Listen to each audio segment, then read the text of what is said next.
Okay, did a little bit of off-camera work on this. Just hitting up a few more of these little strands. Tried to work on that broken one a little bit. I wish I had an action cam that shot as good as this phone.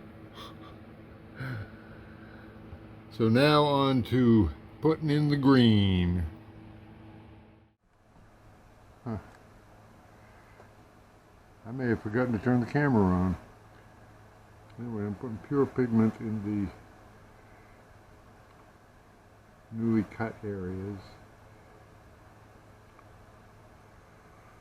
Not watered down because I'm not rubbing it in, I'm painting it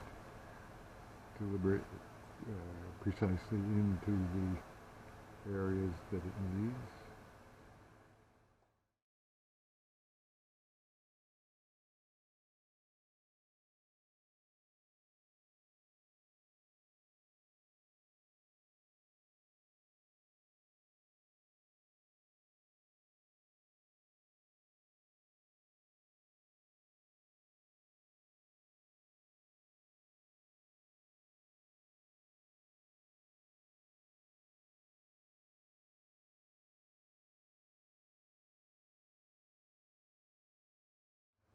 Like the wood just doesn't want to take the paint.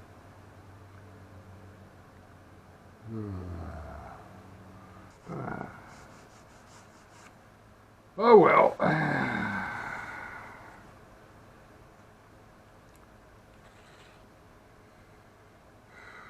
Man. Whew.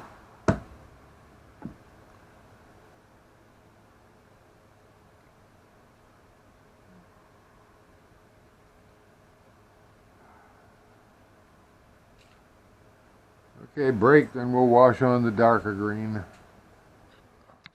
Yeah, hopefully that paint is set up enough that I can go over it, and it should protect the wood under it from getting wet, because I told you I'm going to wet the wood this time to prep it for taking the paint. I was reading some instructions online that said you're supposed to gesso the surface before you use acrylics, but I didn't do that. So what I'm going to do, first step here, I'm going to wet down the wood. And I got my magnifying glass so I can keep an eye on this. Oh, no. Actually, the first thing I want to do is I want to tape off the area that I'm going to get near and don't want to get into. Because I'm going to be spreading this paint around.